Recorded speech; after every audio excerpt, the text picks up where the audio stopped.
Disappointed that today's Supreme Court decision strikes down Louisiana common sense law that I authored to protect women injured in abortion facilities. Louisiana State Senator KATRINA Jackson reacts to the nation's highest court striking down a Louisiana law requiring abortion providers to have admitting privileges at a local hospital. The ruling is being viewed as a win for supporters of abortion rights. Good evening, I'm Jackie Jovic.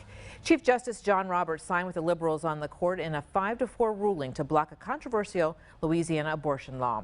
NBC6's Ineria Bird joins us now live from Hope Medical Center in Shreveport with tonight's top story. Zai? Jackie, today's ruling means that all 3 Louisiana abortion clinics will remain open for service, including the one at the center of the Supreme Court's decision, Hope Medical Group here in Shreveport. 6 very, very long years. To say we're elated hardly begins to come close to what we are feeling. In a 5-4 vote, the U.S. Supreme Court rules in favor of June Medical Service in their fight against the state of Louisiana on abortion rights. This week, we're winning the battle, and that means we can stay open to fight another day. But as a provider, I'll tell you, I'm celebrating today, but I'm still worried about our future. Law now eliminated. Those who push for it disheartened by the federal ruling. The legislative process and the will of this state was usurped by 5 judges.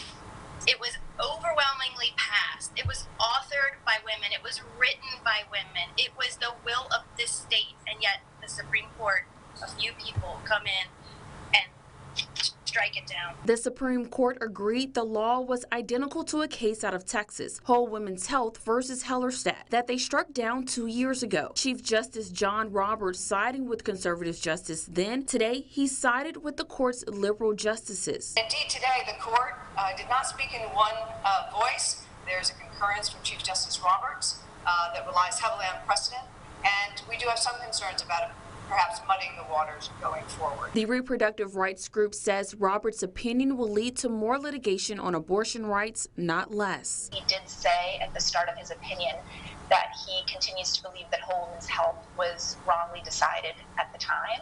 So that's obviously concerning for us, especially given the clear medical consensus that these types of admitting privileges laws have no health and safety benefits for patients at all. Right to Life says Justice Roberts' opinion further established legal consistency with the issue. What this means to us is that we can continue to fight for incremental legislation that will help women and will help unborn children, and we will never stop fighting for that.